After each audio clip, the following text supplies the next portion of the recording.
বীর্য ঘন করতে চাচ্ছেন, বীর্য পাতলা হয়ে গিয়েছে, যার কারণে স্ত্রীর সহবাসে আপনি সময় পাচ্ছেন না। নিজেকে কষ্ট না দিয়ে, মানসিকভাবে ভেঙে না পড়ে, হয়তো বহু টাকার ওষুধ খেয়েছেন, ফল হয় নাই। আজকে যে রেমেডি দিব, শতভাগ গ্যারান্টি এবং চ্যালেঞ্জ দিয়ে বলছি। আসসালামু আলাইকুম ওয়া রাহমাতুল্লাহ। প্রিয় শ্রোতা মণ্ডলী, আশা করি ভালো আছেন। আমি আল্লাহ পাকের মেহেরবানিতে ভালো আছি। বাংলাদেশ এবং প্রবাসী সকল ভাই বোনদেরকে জানাই আন্তরিক মোবারকবাদ। বীর্য ঘন করতে চাচ্ছেন, বীর্য পাতলা হয়ে গিয়েছে, যার কারণে স্ত্রীর সহবাসে আপনি সময় পাচ্ছেন না।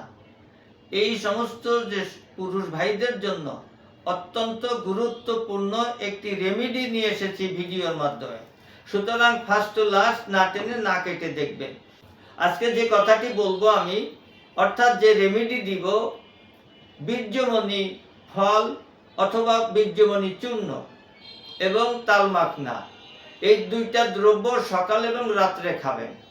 ইউনানি আয়ুর্বেদ শাস্ত্র মতে কোরআন হাদিসের আমলের আলোকে যে কোনো সময় নিঃসংকোচে আমার কাছ থেকে পরামর্শ নিতে পারবেন।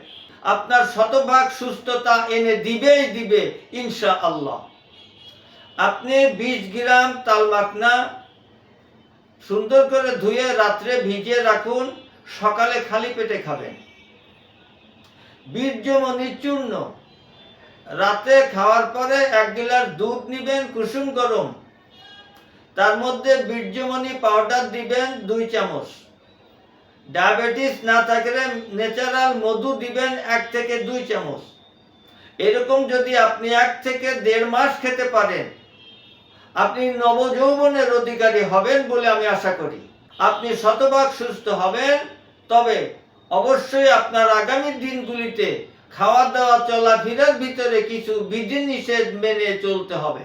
আজই চিকিৎসা গ্রহণ করুন, সুস্থ থাকুন।